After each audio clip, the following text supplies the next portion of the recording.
బలమైన దేవునికి మహిమ కలుగునుగాక. ప్రియ స్నేహితులందరికీ దివ్య వాక్యోదయం. ఈనాటి పాఠ్యభాగము యెషయా 41:15. కక్కులు పెట్టబడి పదునుగల క్రొత్తదైన నురిపిడి మ్రానుగా నిన్ను నియమించియున్నాను. నీవు పర్వతములను నూర్చుదువు, వాటిని పొడి చేయుదువు, కొండలను పొట్టువలే చేయుదువు. కొండలను పొట్టువలే చేయుదువు అనేది సాధ్యమేనా? దేవుడి వాగ్దానం ఇస్తూ ఉన్నారు. నీవు ప్రార్థిస్తూ ఉండగా ఒక నురిపిడి మ్రానుగా చేయబడతావు. పర్వతాలను నూర్చడానికి దేవుడు నిన్ను సిద్ధం చేస్తూ ఉన్నాడు. నీవు ప్రార్థన చేస్తూ ఉంటే ఒక దినమున నీవు పర్వతాలను పొడి చేస్తావు. దేవుని రాజ్య వ్యాప్తికి అడ్డుగా ఉండే పర్వతాలను పొట్టువలే చేసేస్తావు. ప్రార్థించే వ్యక్తి బలవంతుడు. ప్రార్థించకుండా ఎక్కువగా మాట్లాడేవారిని గురించి నీవు భయపడక్కర్లేదు. అలా వారు మాట్లాడుతూ సాతాను చేతుల్లోనే ఉంటారు. ఒక దినాన సాతాను వారిని తన పని కొరకు ఆడుకుంటాడు. సంఘానికి ప్రమాదకారులు ఎవరంటే క్రమంగా వచ్చినా కూడా ఎప్పుడు కూడా ప్రార్థన చేయని వారే. మనలను సరైన రూపంలోనికి మార్చడానికి దేవునికిచ్చే సమయాన్నే ప్రార్థన అనవచ్చు. మన ఆత్మీయ యుద్ధోపకరణాలను పదును చేస్తాడాయన.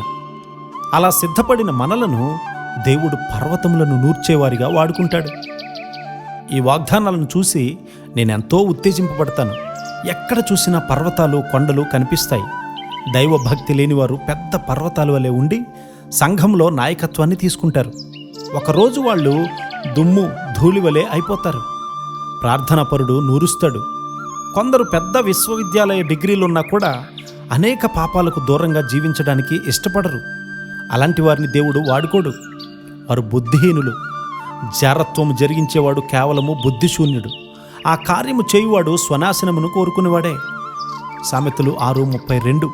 నేను బాలుడిగా ఉన్న రోజుల్లోనే ఈ వాక్యాన్ని చదివి పెన్సిల్తో గుర్తుపెట్టి తిరిగి ఎప్పుడైనా ఆ వచనాన్ని చదివినప్పుడు నేను వణుకుతాను. ఈ పాపం చేసిన వారు దేవుని రాజ్యానికి పనికిరారు.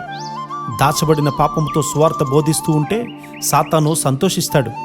వారు గొప్ప త్యాగపరులై మిషనరీల సేవను ఆటంకపరుస్తారు. పాపం దాగి ఉంటే ఎంత త్యాగం చేసినా కూడా వ్యర్థమే. అలాంటి వారు అందరినీ కూడా తప్పుదారిలో నడిపిస్తారు. పరిశుద్ధుడైనటువంటి ఫ్రాన్సిస్ అలా తప్పుదారిలో వెళ్ళినా తిరిగి గొప్ప త్యాగపూరితమైనటువంటి భక్తి చేత యూరప్ దేశాన్ని అంతటినీ కదిలించాడు. అందరూ అతన్ని వెంబడించడానికి సిద్ధపడ్డారు కూడా. అలాంటి కృప, ధన్యత మనకును దేవుడు అనుగ్రహించునుగాక. ఆమేన్.